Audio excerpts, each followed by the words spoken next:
सभी को मेरा प्रणाम, जय जोहार। मेरा नाम शिव कुमार सिंह है और मेरा यूट्यूब चैनल है द किंग ऑफ इंडियंस में आप सभी का हार्दिक स्वागत एवं अभिनंदन है।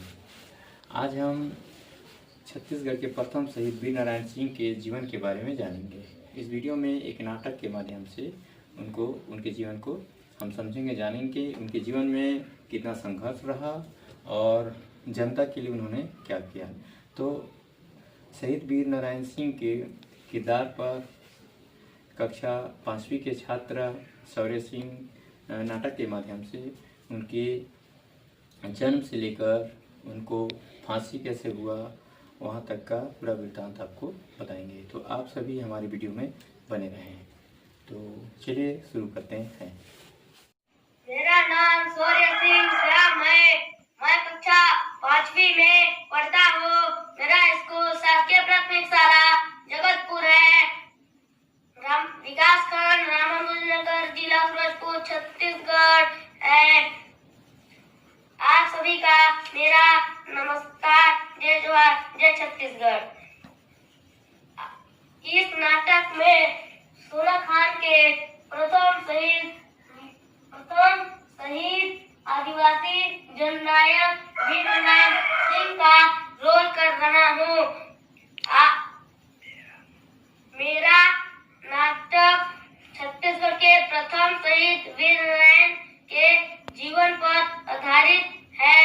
मेरा जन्म 1795 में सोना खान के जमींदार रामसाई के घर हुआ था। 1830 में मुझे जमींदारी सौंपी गई और मैं मेरी जनता से वादा किया था कि मैं उनकी रेख देख में कभी कमी नहीं होने दूंगा।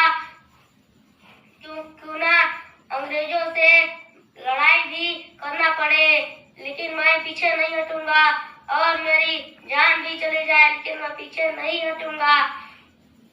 के बाद मैं अपने मुंशी को बुलाया, मुंशी इधर आओ। फिर मुंशी आया। फिर मैं बोला, मुंशी चलो प्राण घूम के आते हैं। तो मुंशी बोला, जी सरकार। फिर हम जाते हैं प्राण घूमने। फिर मैं पूछता हूँ कि सब कुछ बढ़िया है? तो बताते हैं सब कुछ बढ़िया चल रहा है, किसी परेशानी नहीं है। खान के निवास में आ गया। आने के बाद मुझे पता चलता है कि अंग्रेजी शासन टकोली कर्ज लागू कर दिया। तो मैं बोला कि टकोली कर्ज को मैं यहाँ लागू नहीं होने दूंगा। इस टकोली कर्ज को मैं भरपूर विरोध कर रहा हूँ। फिर अंग्रेजी शासन इस बात से नाराज हो गए और बोले कि ये टकोली कर्ज मुझे तत्काल चाहिए।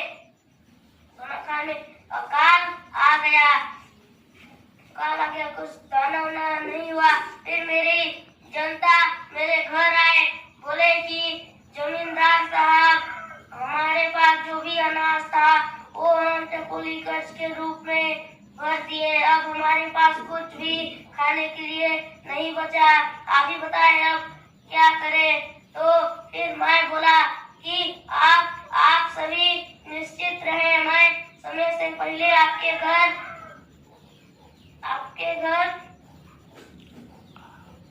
अनाज भिजवा दूंगा। आप निश्चित होकर घर जाए। फिर मैं अपने मुंशी बुलाया, मुंशी इधर आओ। फिर मुंशी आया। बोला, मुंशी जाओ कि हमारे गोदाम में कितना अनाज है देखो। फिर मुंशी गया देखने। फिर बताया कि जमींदार साहब, हमारे यहाँ इतना अनाज नहीं है जो गांव में बंटवा सके। तो मैं उस सोच में पड़ गया कि क्या किया जाए, क्या किया जाए। फिर मेरे दिमाग में एक आइडिया सूझा कि चलो व्यापारी भाई से मदद मांगने जाए। फिर हम गए मदद मांगने। फिर हम पहुंच गए। फिर व्यापारी भाई से बोले, व्यापारी भाई, हमारे सोना खान में हमारी जनता भुखमरी से मर रहे हैं। आपसे हम मदद मांगने आए हैं कि कुछ अनाज दे दें। अगले साल हमारे पास अनाज होगा तो हम आपको इस 2 गुना अनाज दे देंगे। तो व्यापारी बोला, भाई आप सही बोल रहे हैं, लेकिन मैं अनाज नहीं दूंगा। फिर मैं निराश होकर वहाँ से अपने सोना खान निवास में आ गया। आने के बाद मैं कुछ विचार करने लगा कि क्या किया जाए, क्या किया जाए। फिर मेरे दिमाग में एक आइडिया सूझा। फिर मैं मुंशी बुलाया, मुंशी इधर आओ, तुम तुम 20 लोगों को यहाँ लेकर आओ। फिर मुंशी गया लेने, फिर लेकर आया। फिर मैं बोला कि चलो हम व्यापारी के पास चले, उसको बंदी बनाएंगे और उसका सारा अनाज ले आएंगे। फिर चलते हम लोग जाते हैं, गए। फिर हम लूटने लगते हैं तो व्यापारी बोलता है कि यह सब आप क्यों कर रहे हो? तो हम बोले कि ज्यादा लगता है, गला काट देंगे। फिर मैं बोला कि सारा अनाज लेकर सोना खान चले जाओ। फिर उन लोग चले गए। फिर मैं उसको छोड़कर मैं भी सोना खान लौट आया। लौटने के बाद मैं बोला कि जाओ सभी घरों में अनाज को बंटवा दो। फिर गए और बांट दिए। फिर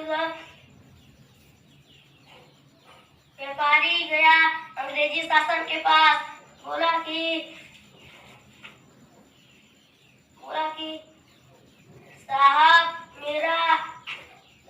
मेरा गोदाम वीर नारायण सोना खान के जमींदार वीर नारायण सिंह आया और लूट मार करके मुझे बंदी बना लिया और मेरा सारा माल लेकर गांव में बंटवा दिया। अब मैं क्या करूं? तो अंग्रेजी शासन बोला कि मैं उसके ऊपर देशद्रोह का मुकदमा चला रहा हूँ, उसे कड़ी से कड़ी सजा दिलवाऊंगा। तुम निश्चित होकर अपने घर जाओ। फिर उसके बाद चार्ल्स इलियट बोला कि स्मिथ को बुलाया कि तुम यहाँ आओ, जाओ तुम सोना खान के जमींदार वीर नारायण को यहाँ पकड़कर लाओ, एक सेना ले जाओ। वीर नारायण को पकड़ने चले गए तो वीर नारायण को पता चल गया तो हम लोग मुझे पकड़ने आ रहे हैं। मैं संभलपुर में जाकर छुप गया। फिर वहीं कैप्टन स्मिथ आया और साथों को घेर लिया और मुझे पकड़कर जेल में ले जाकर डाल दिए। 2 महीना के बाद मैं 2 महीना भागने का प्लान बनाते रहा, लेकिन कोई प्रूव नहीं हुआ। इसलिए मैं भागने का प्लान बनाते रहा। फिर मुझे पता चला कि पिछले एक सुरंग है, उससे मैं भाग सकता हूँ। फिर मैं शाम को हम वहाँ से मैं भाग गया और भाग के सोना खान आ गया। फिर मैं अपने मुंशी बुलाया, मुंशी इधर आओ, जाओ तुम सभी जनता को यहाँ बुलाकर लाओ। फिर मेरा मुंशी बुलाकर लाया तो मैं बोला कि अब अंग्रेजी शासन से हम युद्ध करेंगे, उनका गुलाम नहीं बनेंगे, उनके यश नहीं सहेंगे हम। उसके लिए मुझे 500 का सेना की जरूरत होगी। तो बोले ठीक है जमींदार साहब, हम 500 सेना तैयार कर रहे हैं। तैयार करके मैं वहाँ इंतजार करता रहा कि कब आएंगे। कैप्टन स्मिथ वहाँ से 200 सेना लेकर आया और हम दोनों में लड़ाई हुई। फिर मेरा सेना 500 था और कैप्टन स्मिथ के 200 इसलिए हम कैप्टन स्मिथ के सेना को मार गिराया और कैप्टन स्मिथ भाग गया। फिर हम लोग इस बार जीत गए। फिर कैप्टन स्मिथ अगल बगल का जमींदारों से 200 सेना लिए। फिर उनके पास ही 1000 सिपाही हो गए और फिर मुझे पकड़ने आए। फिर से हमारे बीच में लड़ाई हुआ। उसके फिर मेरा सेना 500 और कैप्टन स्मिथ के सिपाही 1000 थे, इसीलिए मेरे सिपाही पूरे गिर गए और मैं वहां से भागकर पहाड़ी के पीछे छुप गया। फिर कैप्टन स्मिथ मुझे खोजने लगा, लेकिन मेरे कहीं रास्ता पता नहीं चला। फिर वह अपने निवास में लौट गया। फिर चार्ल्स को बोला कि हम वीरनारायण का सेना को मार गिराया, लेकिन वीरनारायण को नहीं पकड़ पाए, वो जाकर कहीं छुप गया। फिर चार्ल्स बोला कि मैं घोषणा करता हूँ, जो भी वीरनारायण का पता बताएगा उसको 1000 इनाम दिया जाएगा। फिर उसके बाद भी वीरनारायण का नहीं पता चलता है। फिर चार्ल्स बोलता है कि तुम जाओ 100 सेना लेकर गांव में मार पिटाई करो और आग लगा दो घर में और पूछो कि वीरनारायण कहाँ छुपा है।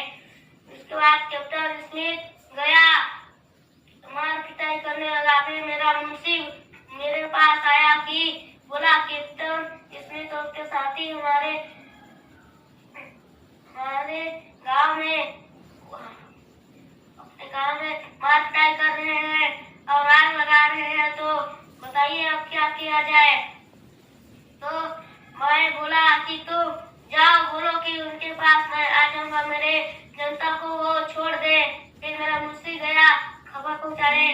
फिर बोले कि वीरनारायण का खबर है कि मैं उनके हवाले कर दूंगा, मेरी जनता को छोड़ दे। फिर वह छोड़ दिए, अपने निवास में लौट गए। फिर मैं भी उनके पास चले गया। आने के बाद मेरे हाथ पांव सब कुछ बांध दिए और मुझे जेल में डाल दिए। फिर कैप्टन स्मिथ को बोला कि तुम जाओ गांव में मारते करो और आग लगा दो। फिर गया आग लगाने मारते करने। फिर मुझे पता चला कि मैं उसके वादे के अनुसार आया, लेकिन वो मेरे साथ धोखा किए, तो मेरे को बहुत गुस्सा आया, लेकिन मैं कुछ नहीं कर पाया क्योंकि मैं बंधा हुआ था। फिर उसके बाद चार्ल्स बोला कि 10 दिसंबर 1857 को रायपुर के दस्तक चौक में वीरनारायण को फांसी दिया जाएगी, जाओ सभी को सूचना दो। फिर गए, सभी को सूचना दिए। फिर 10 दिसंबर 1857 आ गया। उसी दिन फिर मेरे को पकड़कर दस्तक चौक में ले गए। फिर वहां पर लेकर मुझे फांसी दी गई और मुझे तोप से उड़ा दिए। मेरा शरीर पूरा चित्रा हो गया। फिर बोले कि वीरनारायण जैसे कोई भी हमारी बात नहीं मानेगा और लूट मार करेगा, उसका यही हश्र होगा। फिर अपने निवास में लौट गए। फिर मेरी जनता बोले वीरनारायण की जय, वीरनारायण सिंह की जय, वीरनारायण सिंह की जय, वीरनारायण सिंह अमर रहे, वीरनारायण सिंह अमर रहे, वीरनारायण सिंह अमर रहे। फिर बोले हमारे वीरनारायण सिंह को, हमारे राजा को वो फांसी बनाने के तोप से उड़ा दिए, इसका बदला हम लेकर रहेंगे और अंग्रेजी शासन को यहाँ से घसीट के बाहर निकालेंगे। हम वहीं पर शिक्षा लेते हैं कि अंग्रेज शासन को घसीट के यहाँ से निकालेंगे। फिर बोले वीरनारायण सिंह की जय, वीरनारायण सिंह अमर रहे। इसके साथ मेरा नाटक समाप्त हुआ। जय जोहार, जय छत्तीसगढ़।